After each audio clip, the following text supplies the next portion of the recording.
Genor TV, Shana Kitoko. Image na yo na monde entier balelango makasi. Genor TV nangai, bana kini basepeli makasi. Ba diaspora, bana Congo. Bosunga Genor TV, ekende liboso. Shana munene, Genor TV, Shana munene. Image na yo na monde entier balelango makasi. Genor TV nangai, bana Congo basepeli makasi. Bana kini, chaîne oiza pona bino. Pour nous dans moni ba image non par-ci par-là. Donc na sepela qui fort, bana Congo, bana poto, ba diaspora. Vous s'abonner na chaîne Bino Genor TV, mingi ko bezati. Boki eza Genor TV. Vous s'abonner massivement, vous soutenir Genor TV, vous soutenir sous banaja da biso Franck Ojivadol il est pour naba initiative. Genor TV.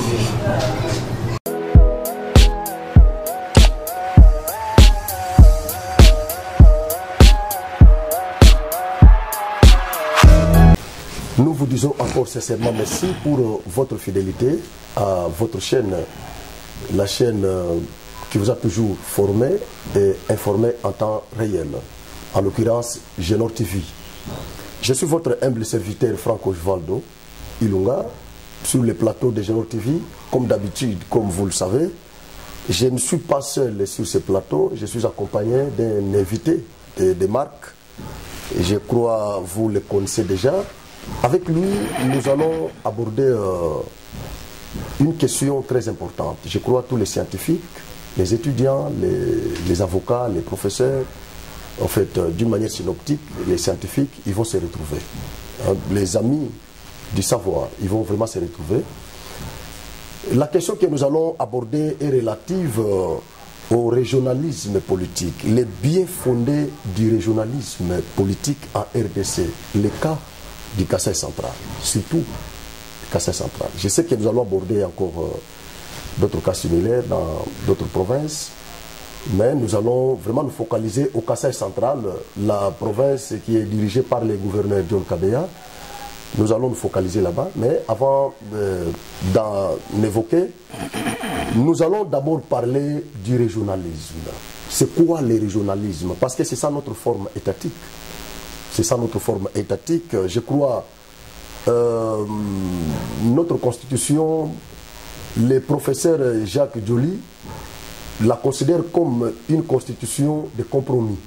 Compromis parce qu'après notre indépendance, les acteurs politiques qui étaient en présence étaient divisés autour de la forme étatique.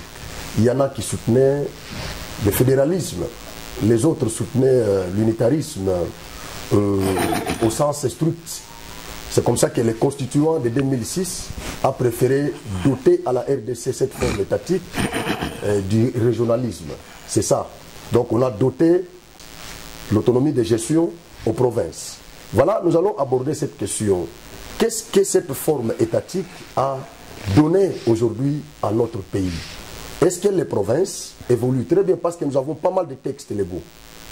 Nous avons pas mal de textes légaux qui régissent cette forme-là étatique. Alors, nous allons aborder cette question avec un professionnel de droit que vous connaissez déjà.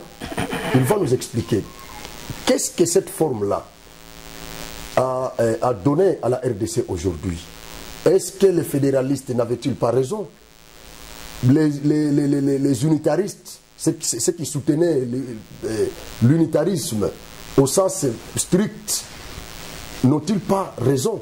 Voilà, c'est comme ça que nous allons aborder cette question-là avec les professionnels des droits, en l'occurrence, Maître Daniel Makolo, il est avocat au barreau de Kananga.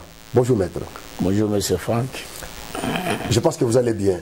Oui, je me porte bien par la grâce du Seigneur. C'est la deuxième fois que nous vous recevons sur les plateaux de Genor TV pour aborder encore cette question. Je crois l'émission que nous avions faite la fois passée, qui portait sur l'interpellation de Salomon Escadela, Kalonda, vous l'aviez abordé, nous l'avions abordé sur le plan juridique. C'était une belle émission. En tout cas, les gens m'ont beaucoup appelé pour vous féliciter. Il y a même une dame qui m'a appelé à partir du Canada pour me dire « Waouh, j'ai aimé votre invité là, l'aisance, donc sa façon de parler, il était très à l'aise, tout ça. Alors la dame était vraiment très contente de votre façon d'abord de parler, de vous comporter sur les plateaux de télé. La dame était vraiment contente. Merci. Merci beaucoup. Aujourd'hui, comme je vous avais promis la fois passée, je vous avais dit que vous serez toujours là avec nous. À chaque fois qu'il y aura des questions qui vont défrayer la chronique en RDC, vous serez toujours notre invité de marque pour éclairer la religion de nos téléspectateurs.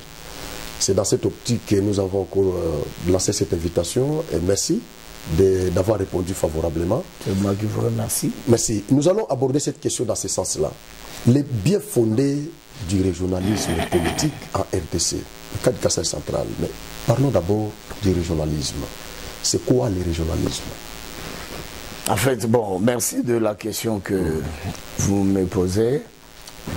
Le régionalisme, c'est une tendance à favoriser le développement autonome des régions ou des provinces. Et les constituants de 2006 a eu à lever l'option, selon laquelle pour arriver au développement de nos provinces, c'est-à-dire à partir de la base, il faut opter pour le régionalisme politique, permettre aux provinces d'être autonomes et se battre pour le développement. C'est ainsi que quand vous lisez la Constitution de 2006, les articles 201, 202, 203, 204 démontrent la compétence concurrentielle et en même temps partagée entre le gouvernement central et les provinces. C'est que le gouvernement central peut faire, qui ne peut pas être fait par la province, et ce que la province peut faire, qui ne peut pas être fait par le gouvernement central, et par moment, le pouvoir concurrentiel. Donc ça a été très bien équilibré. Alors l'impression que j'ai, c'est que les dirigeants, ceux-là qui gouvernent dans nos différentes provinces, sont ceux-là qui capitalisent les régionalismes politiques, qui exploitent ce que la Constitution dit pour booster le développement des entités de base, le développement de provinces. J'avais par exemple le cas de la Constitution, s'agissant de matières partagées. On vous dit chaque province va créer des taxes et impôts. L'impôt est légal, et la taxe peut être créée par le pouvoir exécutif. Alors, il faut créer des impôts pour donner les moyens nécessaires au gouvernement provincial et que ces derniers puissent avoir les moyens de sa politique pour mener les actions de développement. Et c'est là de manière autonome, sans qu'il y ait l'interférence du gouvernement central. C'est un peu ça la philosophie. Donc, comme le gouverneur est près de la base, il est près de la population, il faut mener les actions de développement. Et dès que vous mobilisez les moyens à votre niveau, ça c'est la Constitution qui le dit, et que vous estimez que ces moyens ne sont pas suffisants pour mener les actions de développement, la même Constitution vous autorise de procéder aux emprunts, soit à l'extérieur, soit à l'interne. Donc le gouverneur a la compétence d'emprunter l'argent. Il obtient l'autorisation de l'Assemblée provinciale qui l'autorise, et là, il doit procéder à l'emprunt.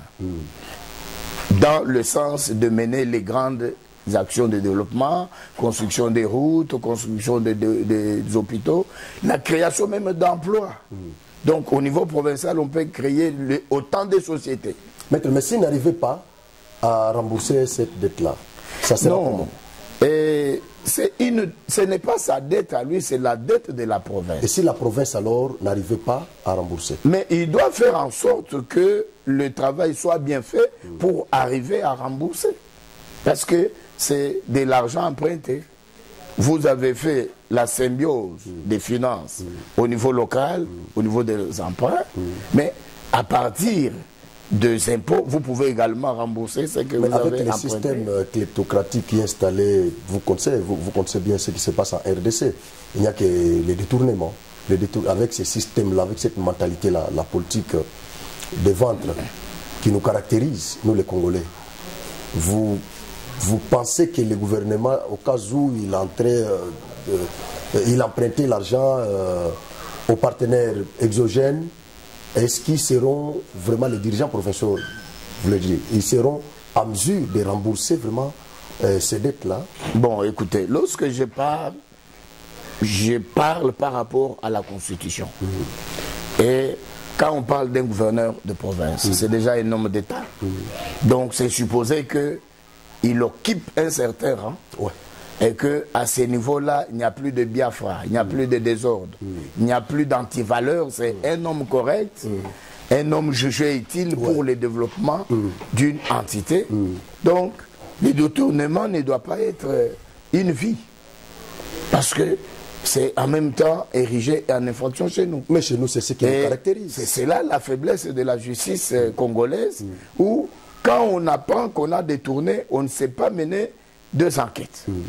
Donc, ici, par rapport aux constituants, donc, le régionalisme, c'est vraiment une forme valable pour assurer le développement des régions, le développement des provinces, avec les mécanismes mis en place. Ça permet réellement que le gouverneur soit autonome, qu'il soit redevable devant l'Assemblée provinciale, qui l'autorise d'abord, qui crée les impôts, les différents impôts. Vous savez que si on a de l'imagination très poussée, chaque division, c'est un service d'assiette. Division des commerces, finances, économie, tout ça. À partir de toutes ces divisions, au niveau provincial, on peut prendre des édits pour créer les impôts et donner les moyens nécessaires à la province. Et par exemple, le cas de la province du Kassai central, où vous avez des GERCAC, qui est un service générateur de recettes, donc la régie financière, qui doit être bien structurée, même au niveau des quartiers, pour permettre à la province d'avoir les moyens de sa politique. Mais curieusement, il se peut que même le peu de moyens qui entrent, on ne sait pas pratiquer la politique d'incitation, c'est-à-dire commencer quelque part pour que les contribuables se voient dans l'obligation de faire parce que l'exécutif est en train de mieux faire quelque part.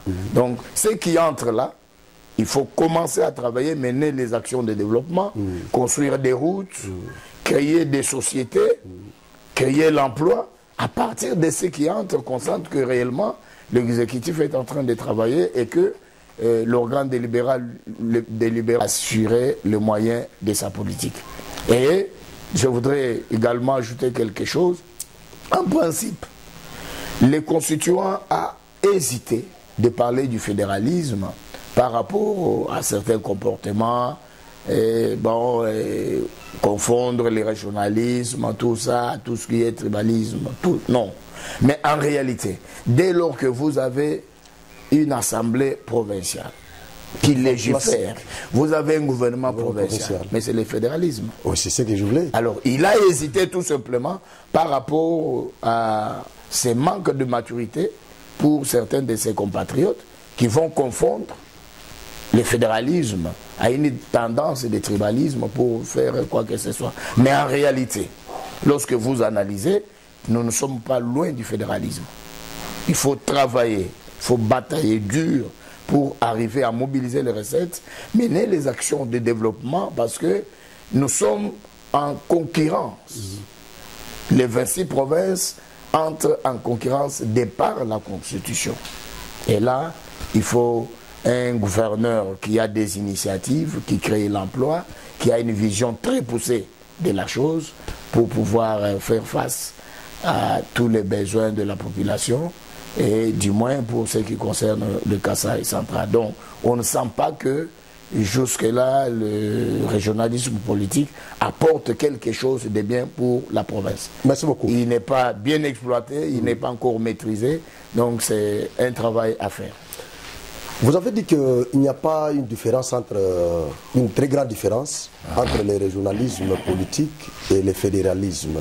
C'est-à-dire que les Katangais ont raison de parler toujours en termes du fédéralisme. Parce que nous sommes déjà près du fédéralisme. Nous sommes prêts, mais les constitutions ont hésité. Pensant que le peuple congolais, dans l'ensemble, il y en a qui ont la maturité. Et d'autres qui posent des problèmes. Alors, comme ça peut prêter à confusion, non, nous sommes réservés par rapport au fédéralisme. Parlons d'un État unitaire fortement décentralisé, donc les régionalismes politiques.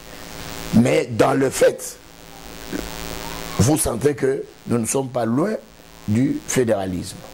Alors, comme nous ne sommes pas loin du fédéralisme, mais il faut développer déjà chez vous, à partir de ce moyen que vous avez, créer des conditions d'envie pour qu'il y ait attraction des autres. Et c'est ces niveaux-là que le Kasaï central n'a pas encore atteint. Donc je comprends que ce régionalisme politique n'est pas encore bien maîtrisé. Bien maîtrisé au Kasaï central, il n'est pas encore bien pratiqué pour que nous puissions voir réellement les actions de développement, parce que dans le régionalisme politique, tout ne vient pas du gouvernement central. Il y a la part du gouvernement central qui peut faire de grands projets également pour la province, comme nous avons Gatende, Kalabambou, tout ça. Mais il y a beaucoup de choses qui peuvent être faites localement. Par exemple, créer une société agricole, ça ne demande pas que Kinshasa autorise. Au niveau de la province, on peut créer une société agricole avec des greniers Luisa, Djimbeleng et tout ça. Vous avez des tracteurs, on construit des grands dépôts, on commence à travailler à partir de cela. Vous avez l'agroalimentaire. Donc, ce sont des initiatives locales. Localement, vous pouvez créer également une brigade de construction des routes, une brigade provinciale, bien entendu. Comme à Chikapa, vous avez suivi qu'ils ont leur propre engin maintenant, ils peuvent s'occuper des routes sans problème. Donc, quand on gère, c'est qu'on est un petit État. On est un État à miniature et il faut savoir maintenant s'occuper des actions de développement pour entrer réellement en concurrence et ne pas envier les autres. Les autres, merci. Ramazani Chadari, professeur de son État. Ici, je ne parle pas de Chadari comme opposant de Félix Antoine Tshisekedi ou secrétaire du PPRD. Je parle de Chadari ici comme un scientifique, comme un professeur, comme un écrivain. Il a écrit sur le régionalisme politique et développement des provinces. Il dit, selon lui, en dépit du régionalisme politique et aux textes légaux qui garantissent une large autonomie de gestion aux provinces de la RDC, celles-ci sont cependant étouffées par la pratique, étouffées dans la pratique par l'encombrante tutelle du pouvoir central. C'est-à-dire, selon Ramazani, dans cet ouvrage, il estime que ce ne sont pas les provinces qui n'ont pas voulu capitaliser le régionalisme politique, mais c'est plutôt le gouvernement central qui continue à étouffer le développement au niveau des provinces. Qu'est-ce que vous en dites? Est-ce que ce sont les provinces qui n'ont pas compris la quintessence ou l'importance du régionalisme, ou c'est le pouvoir central qui étouffe les prérogatives qui sont reconnues aux provinces? Il a d'une part raison, mais il y a toujours une assiette qui reste. Parce que quand il insiste de cette manière, c'est par rapport dans la pratique ce qui se passe. la Constitution parle de la retenue de 40% par exemple à la source pour permettre aux provinces de mener les actions de développement. Et le gouvernement central n'accède pas à ça, ce qui est une violation de la Constitution. Et on parle de la subvention, on parle de rétrocession, qui n'est pas constitutionnelle. Ce qui est constitutionnel, c'est la retenue à la source. Alors, mais quand ce qui est rétrocession arrive, qu'est-ce qu'on en fait? Parfois, ça n'arrive même pas. Non. J'ai connu les gouverneurs qui quand ça arrive, qu'est-ce qu'on en fait? Par moment, ça arrive. Et quand ça arrive, moi, je crois qu'il faut capitaliser cela quand on rétrocède, même si ce n'est pas un mécanisme constitutionnel. Donc, on a violé ça, il faut parler de la retenue à la source. Quand ça arrive, mener les actions de développement avec les recettes locales et poser les jalons pour les développements. Par exemple, vous avez suivi ce qui s'est passé à l'Assemblée provinciale, qui a 136 millions de francs congolais. Mais M. Franck, 136 millions de francs congolais, c'est combien de sacs de ciment achetés à Kalamambouche? C'est autant. Et comme nous avions des caillasses chez nous, les pierres sont là. Mais qu'est-ce qui empêche de bétonner, par exemple, la route tronçon-Kamaï avec cet argent-là? Donc, il y a en quelque sorte un manque de volonté politique. Pendant que les grandes actions de développement sont menées ailleurs, chez nous, donc, ce n'est pas cette vision-là qui est développée. Parce que même avec le peu de moyens, rétrocession, avec le peu de moyens, recettes provinciales, mais poser les actions qui démontrent qu'on est en train de travailler en faveur du développement. Donc, si M. Chadari est intervenu, c'est par rapport à cette pratique-là, qui est contre l'EGEM, qui est contraire à la Constitution. Parce qu'on devait laisser nos provinces jouir de l'autonomie financière par rapport à ces recettes-là. Donc les 40% devraient être retenus à la source pour permettre à nos provinces de faire le mieux. Mais, somme toute, mon conseil est que même si on envoie ce qu'on appelle rétrocession, avec les recettes locales, il n'y a pas de visibilité de ce qui entre pour créer la politique d'incitation. Et chez nous, je ne sens pas réellement qu'il y a un cadre bien de collaboration entre le pouvoir économique, c'est-à-dire FEC, et le pouvoir politique, cadre de concertation, qu'est-ce que nous pouvons faire, et tenir une conférence économique par rapport à ce qui entre, vous, hommes d'affaires, qu'est-ce que vous pouvez faire, et faciliter également les hommes d'affaires d'entrer en contact avec d'autres hommes d'affaires d'ailleurs, chercher les investisseurs, tout ça. Donc c'est ce qui manque à Kana, c'est un problème de vision. Il faut une vision, un leadership visionnaire pour voir loin, créer. Nous avons également la chance de créer les emplois avec ceux qui entrent. Créer une société aujourd'hui, ça ne coûte rien. Donc, nous pensons que le régionalisme politique est bienvenu pour arriver à développer la province, mais ça demande de la volonté politique, ça demande de la vision, ça demande des initiatives, ça demande des créativités, comme ça s'est fait ailleurs. Et aujourd'hui, on parle Katanga, Fifi Masuka, tout ça, mais on travaille avec ceux qui entrent. Même si nous sommes en disproportion par rapport aux moyens de finances, mais le peu qui entre chez nous, là, il faut commencer quelque part. Donc, dans le régionalisme politique, on n'attend pas tout de Kinshasa, on n'attend pas tout du gouvernement central.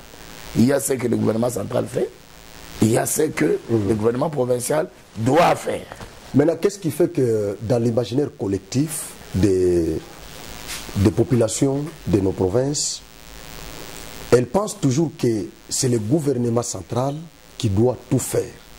Elles n'arrivent pas à comprendre ce qui relève de la compétence du gouvernement central et ce qui relève de la compétence des gouvernements provinciaux. Qu'est-ce qu'il y a à la base de cela? C'est parce que ce régionalisme-là n'est pas bien expliqué où les hommes politiques ont pris seulement cette décision-là, où les constituants ont pris seulement cette décision-là de nous doter cette forme-là étatique, et puis on nous a laissé comme ça. Maintenant, tous les Congolais pensent que c'est le gouvernement provincial. Quand ça ne marche pas dans l'île de province, c'est toujours le gouvernement central. C'est toujours Félix. C'est toujours Samalou Kondé. C'est toujours le gouvernement central. C'est les députés nationaux. Pourquoi vous n'arrivez pas à tenir des colloques, des émissions comme nous les faisons, pour faire comprendre à nos populations que leurs gouverneurs ont aussi leurs prérogatives qui leur sont reconnues par la Constitution. Ils doivent créer aussi de l'emploi aux provinces. Ils doivent créer des entreprises aux provinces. Ce sont des prérogatives qui leur sont reconnues. Pourquoi vous ne les faites pas? Et là, quand ça ne marche pas, les populations ne regardent que le chef de l'État, que le gouvernement central. Moi, je crois que c'est un problème de la vulgarisation de notre Constitution qui est moins connue par le peuple congolais lui-même.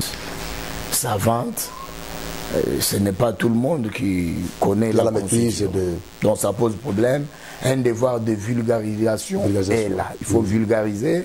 Et au besoin, traduire créer la réforme même au niveau de nos écoles pour qu'on apprenne la Constitution. Qu'est-ce que la Constitution dit? Et les traduire encore, traduire toutes nos lois. Oui, comprendre d'abord la loi fondamentale de notre pays. C'est quelle forme de l'État, c'est quelle forme du gouvernement. Déjà au niveau de l'école primaire, il faut apprendre ces choses. Au niveau des humanités, à l'université. Donc ça permet que l'on puisse faire la part des choses. C'est que la province doit faire en tant que pouvoir provincial, gouvernement provincial, et c'est que le gouvernement central doit faire parce que les compétences sont d'attribution. Et là, par exemple, affectation de médecins, corps médical, ça ne demande pas que le gouvernement central intervienne. Ça fait partie des prérogatives du gouverneur de province. Alors, avoir des impôts sur douane et assises au niveau provincial, ce n'est pas le gouvernement central qui doit vous dicter ça. Ça, c'est au niveau local. Donc, ça demande qu'on ait un organe délibérant de hommes assidus, aguerris, qui s'imaginent comment créer les moyens de la politique pour les gouvernements provinciaux. Et dès qu'on a ces moyens-là, assurer les suivis pour voir, il y a eu autant, qu'est-ce que vous avez fait? Parce que les vrais patrons des gouvernements provinciaux, c'est l'organe délibérant. L'Assemblée provinciale. L'Assemblée provinciale. Et quand vous lisez la Constitution, le pouvoir central n'est pas dans la tutelle effective. Donc le pouvoir provincial est géré par rapport à ce contrôle du gouvernement, ce contrôle des membres du gouvernement, par l'organe délibérant. Mais il faut que cet organe soit un organe motivé, des gens qui ont l'expertise, qui comprennent comment est-ce qu'on gère réellement la province. Et c'est leur faute. J'ai dit, il y a un problème qui se pose dans notre pays. Lequel? On fait la médecine. Mais pour être réellement médecin, on doit être formé par un autre médecin. Effectivement. C'est comme un avocat. Il a fait le droit, mais pour être avocat, il doit être formé par un autre avocat pendant 2 ans. Un magistrat par un autre magistrat, une année. Alors, un politique doit également être formé par un autre politique. C'est la formation, l'expertise qui fait aussi défaut. Vous avez des gens qui n'ont pas fait les études de pouvoir, par exemple, comme le droit, il a fait l'enseignement. Il est dans l'Assemblée provinciale, un député provincial, vous lui parlez d'un édit. Et comment ils vont comprendre ça? C'est quoi? Ça s'est fait comment? Alors, et c'est leur faute? Nous disons non. Donc cette remise à niveau, cette formation devait émaner de quelque part. Vous avez institué le régionalisme, mais apprenez à ces politiques de comprendre la quintessence, leur place, leur travail. Vous devez voter des édits, vous devez contrôler les services publics de l'État, des entreprises, tout ça. Est-ce qu'on les fait? On ne les fait pas. Donc, l'Assemblée provinciale doit se découvrir et faire des recommandations au gouvernement provincial. On ne se limite pas seulement à des interprétations. Il faut recommander. À la place, voilà ce que nous vous recommandons. Voilà. Et le gouvernement est en train de suivre cela. C'est comme ça. En tant que première institution de la province, qui doit guider également la politique par des recommandations. Mais alors, si ces deux institutions classiques ne collaborent pas, comme c'est le cas, prenons seulement l'exemple de notre province ici, on dirait le gouvernement provincial et l'organe délibérant ne collaborent pas. Pourtant, selon Léon Dubuis, lorsqu'il définit l'État, il dit que c'est l'ensemble des services publics en coopération. Mais là, nous sommes en face de deux institutions classiques, provinciales, qui ne collaborent pas. Comment est-ce qu'elles pourraient diriger cette province? Un gouvernement provincial doit se soumettre à l'organe délibérant. Parce que si le gouvernement provincial ne collabore pas avec l'organe délibérant, par motion de censure, soit motion de défiance, lorsqu'il s'agit d'un membre du gouvernement, on vous fait partir. Donc, mais il y a les membres de son parti qui vont vandaliser les sièges de non, non, ces histoires-là n'existent pas dans la démocratie. Dans la démocratie, c'est le respect des règles. Que disent les textes? C'est ainsi que lorsque le gouverneur vient devant l'Assemblée provinciale, c'est avec toute humilité. Et après, quand il accède au pouvoir, l'organe qui fait que vous soyez. Donc, créer des crises, ça ne profite pas à la province. Il faut savoir qu'en créant des crises, on peut vous départir de là. Donc, il faut éviter la crise, il faut collaborer, il faut qu'il y ait des recommandations en toute courtoisie, élégance, en tant que politique, voir ce qui peut se faire pour l'avancement de province. Mais aussi les députés exagèrent. Nous avions connu les cas que je peux évoquer ici, à Kalemi. Madame qui était là, madame gouverneur qui était là-bas, elle s'appelle comment? Non, c'est pas Rite Bola, son nom a échappé. Mais la dame a été défenestrée par l'Assemblée provinciale parce que le président de l'Assemblée l'avait appelé. Bon, ça c'est ce que la dame avait dit. Ça c'est ce qu'elle a dit. Le président de l'Assemblée l'a appelé au téléphone pour lui demander 100 000 $. Comme il y avait déjà une motion en gestation, le président de l'Assemblée est allé voir la dame. Il lui a demandé 100 000 $ pour qu'il aille calmer les députés là qui avaient initié cette motion-là. Pour les calmer et que la dame continue son travail. Et comme la dame avait refusé, c'est comme ça que le président a instrumentalisé les députés pour défenestrer la dame. Et la dame était partie. Je crois que ce n'est pas seulement à Kalemi que ça se passe, mais dans plusieurs provinces, on a connu des cas comme ça. Même chez nous ici, par moment, il y a les députés qui menacent les gouverneurs en coulisses. Quand même qui ne les dénoncent pas publiquement comme ça, mais en coulisses, ça se passe. Les députés qui menacent les gouverneurs, qui veulent que les gouverneurs préparent une enveloppe chaque mois pour qu'il soit... Non, ça fait partie des antivaleurs. Et s'il y a pareil cas, le gouverneur ne peut pas laisser passer ça. Et quand il ne laisse pas passer, en dénonçant, ça sera la défenestration. Les députés là se verront déjà dans une position de faiblesse. Il faut toujours dénoncer, réunir son courage. Parce que vous savez, maître, quand on dit homme d'État, c'est réellement un homme qui est passé par les fers. Donc il est préparé, bien éduqué, il a la morale. C'est ainsi que nous l'appelons homme d'État. Ouais. Un homme sans reproche. Alors s'il est dans les antivaleurs, mais il faut dénoncer ça. La justice est là pour ça. Quand vous dénoncez, qui va vous accepter? Parce que la dame avait dénoncé. La dame a dénoncé le président de l'Assemblée nationale provinciale qui était allé la voir pour lui demander cette enveloppe de 100 000 $. Et quand elle a refusé, et pour finir, elle a été défenestrée. Quand bien même elle avait dénoncé, mais elle a été défenestrée. Et qui l'a écouté? Personne. Bon, c'est pourquoi pendant les élections, il faut voir pour qui voter. La moralité joue. Non, mais au départ, vous avez dit ici, au départ, quand ils viennent devant les députés, c'est avec toute humilité. C'est avec toute humilité comme des brebis humbles. Et après, quand ils accèdent aux affaires, ils deviennent directement des hautains. Non, c'est le souverain primaire, c'est-à-dire le peuple qui doit voir pour qui voter.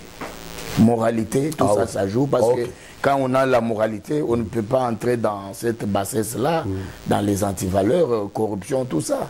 Et ailleurs, ce sont des prisons que vous devez faire parce que vous avez comprimé votre personnalité. Donc la justice a un travail à faire. Et malheureusement, chez nous, la justice attend toujours alors qu'on lui permet, elle est permise de se saisir d'office. Lorsqu'elle sent que quelque part ça cloche, il faut mener les investigations, mener les enquêtes pour créer cet équilibre-là. Les pouvoirs arrêtent les pouvoirs. Le pouvoir arrêter le pouvoir. Donc, ici, nous pensons que nous devons rentrer dans la Constitution, capitaliser les atouts constitutionnels par rapport au régionalisme politique. Et l'organe délibérant devra regarder dans le sens des édits qui permettent à la province d'avoir, ou au gouvernement provincial, les moyens de sa politique, et au gouvernement provincial également de garder dans la grande vision des actions de développement. Et de créer l'emploi et de faire ce que la Constitution lui dit de faire réellement. Merci beaucoup. Nous sommes là en train de parler du régionalisme politique, donc les bien fondés du régionalisme politique en RDC, le cas Kassai central. Parce que nous voyons beaucoup de choses qui se passent ici.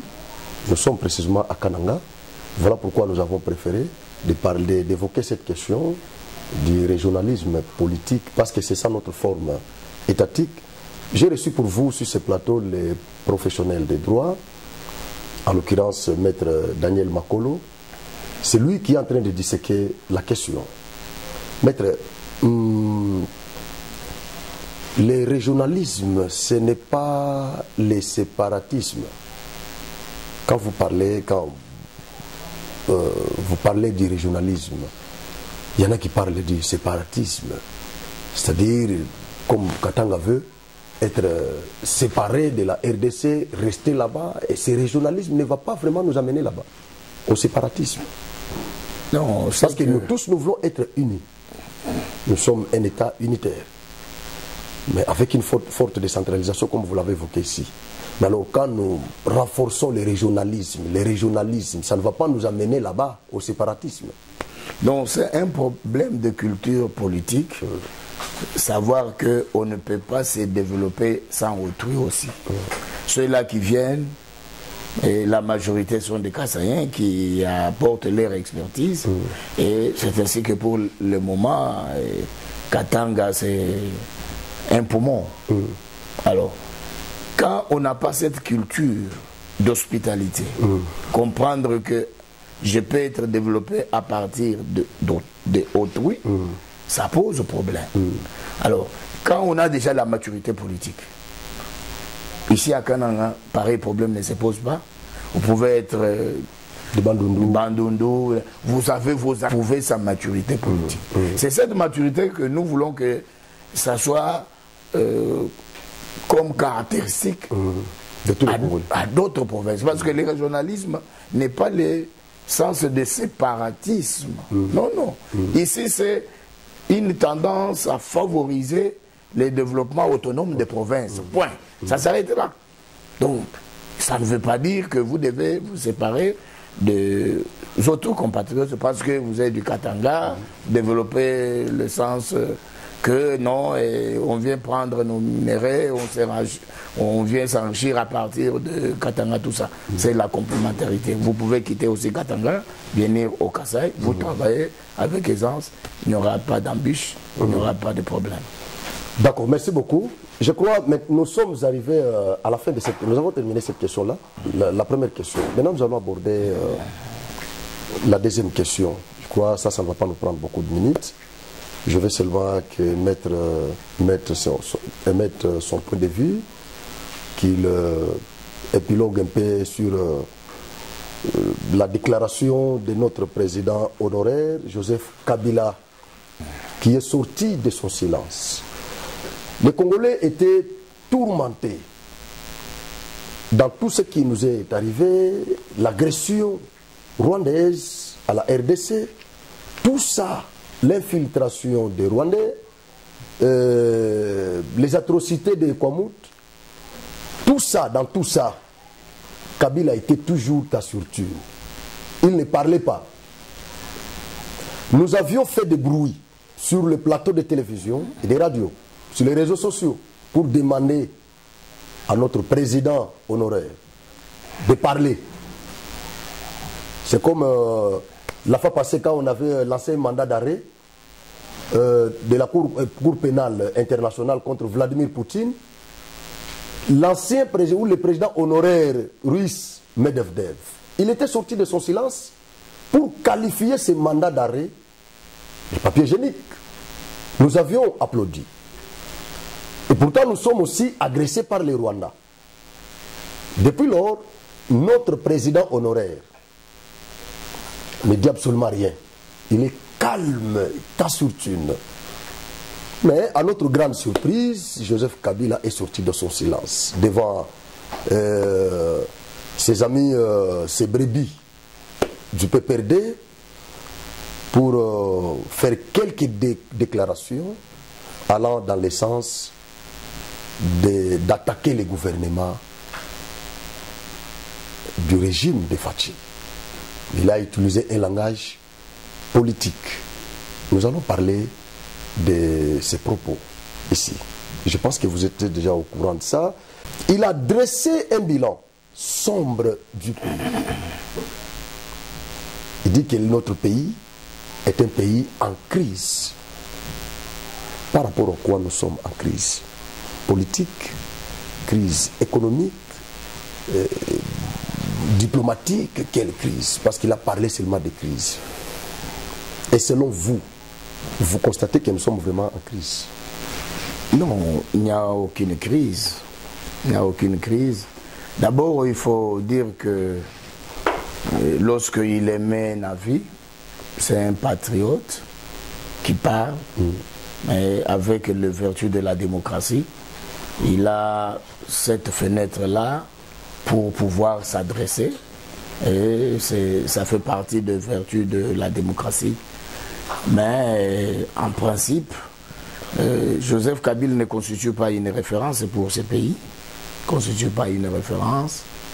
Parce que maintenant, quand il parle de la crise, c'est à quel niveau? Nous ne sentons pas qu'il y a crise. Non, mais nous respectons son point de vue. Il y a l'inflation. L'inflation, mais il y a des éléments qui ont créé cette inflation-là. Au niveau mondial, aujourd'hui, on parle de la guerre Russie-Ukraine. Et ça continue. Quand Kabila avait géré les pays, il n'y avait pas Covid, il n'y avait pas cette guerre-là, Russie-Ukraine. Et je crois que si c'était lui, il ne pouvait pas tenir. Parce qu'il n'avait pas autant de grandes relations comme le président Fathi a des relations actuellement. Donc, à mon humble avis, les pays marchent bien, il n'y a pas de crise au pays. Au contraire, il y a une révolution de l'intelligence pour le développement du Grand Congo. Moi, je crois que lorsque le président honoraire fait ça, il quitte sa place. Parce qu'en tant que sénateur à vie, il doit parler dans les institutions. C'est là que nous devons entendre Kabila parler et il s'exprime dans les institutions en tant que sénateur. De par les mimétismes constitutionnels vérifiés dans toutes les constitutions, quand on fait d'un ancien président de la République sénateur à vie, c'est ça sa place, jusque dans la tombe. Donc tout ce qui peut s'imaginer, ça ne va pas arriver. Sinon, Obama pouvait revenir. Sinon, le président performant des États-Unis, Chirac, pas Chirac, des États-Unis, il y a eu Bill Clinton. C'était un président performant préféré, il pourrait revenir, mais il a déjà travaillé, il se repose pour le moment. Donc, il faut prendre le mimétisme constitutionnel. Qu'est-ce qui se fait ailleurs, dans les droits comparés? Vous n'allez pas innover ici, vous quittez votre place, sénateur à vie, encore que ce n'est plus votre époque. Vous n'avez pas de bonnes leçons à donner à qui que ce soit. Vous n'avez rien fait de bon pour ce pays.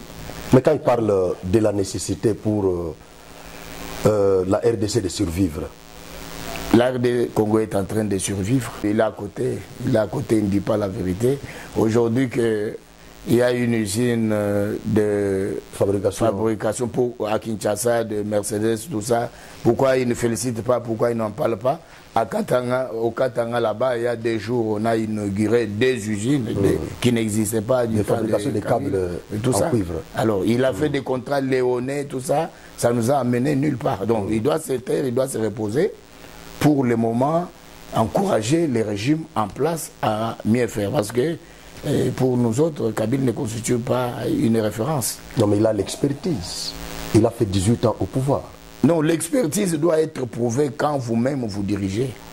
Donc, vous démontrez de quoi vous êtes capable. Il avait trouvé le Congo sans institution. Non, non. Il nous a laissé les Sénats, la Chambre basse, il a laissé le gouvernement, il a laissé la Cour constitutionnelle que lui-même n'avait pas trouvé, donc il avait trouvé le Congo. Donc il a fait son temps, mais pour le moment, ce n'est plus son temps. Donc c'est une page tournée, il doit se reposer au Sénat. S'il veut parler, il parle au sein des institutions. Alors ce qu'il compte faire, je crois que ça ne va pas aboutir, même si on faisait une coalition contre Tshisekedi. Mais il faut noter que le peuple est avec Tshisekedi. D'accord.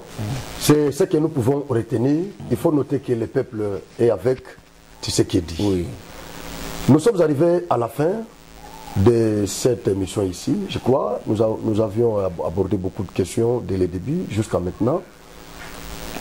Je vous demanderai juste de partager les liens de cette émission ici. J'avais reçu sur ce plateau pour vous. Parce que moi et lui, nous pouvons discuter tout ce qu'il vous donne ici. Il pouvait me le donner à côté. Je peux avoir ça même à partir des téléphones, tout ça. Mais si je l'avais invité, c'est pour qu'il vous le donne aussi. Alors, il était pour nous une grande bénédiction sur ce plateau ici. Il s'appelle Daniel Makolo, c'est un avocat près la cour d'appel de Kananga. Voilà, il est avec nous. À chaque fois que nous aurons besoin de vous, je crois, vous serez toujours notre invité de marque. Merci beaucoup, merci beaucoup. Voilà. Je suis très content de votre prestation et je répondrai toujours présent. Merci beaucoup. À votre invitation. Merci beaucoup. Voilà. Je dis merci à notre équipe technique qui nous a permis d'être vus par vous, qui est constitué de King Mweshi et Naomi Bimpe. Je leur dis sincèrement merci et vous aussi. Je vous dis merci, mais partagez les liens. Nous sommes arrivés à la fin avec notre invité. Merci beaucoup. Merci beaucoup, maître. C'est moi qui vous remercie. Voilà, nous sommes très contents. Merci beaucoup. Genok TV, Shana Kitoko. Image na yo na monde entier balelango makasi. Genok TV nangai bana kini basepeli makasi. Ba diaspora bana Congo. Bosunga Genok TV ekende liboso. Shana munene, Genok TV, Shana munene. Image na yo na monde entier balelango makasi. Genok TV nangai bana Congo basepeli makasi. Bana kini chaîne oza pona bino. Pour nous dans moni ba image non par-ci par-là. On a sepela qui fort, bana Congo bana poto ba diaspora. Bo s'abonner na chaîne Bino Genok TV, minga ko bezati. Boki eza Genok TV, bo s'abonner massivement, bo soutenir Genok TV, bo soutenir sous manager d'Abisso Franck Ojivadol il est pour na ba initiative. Genok TV.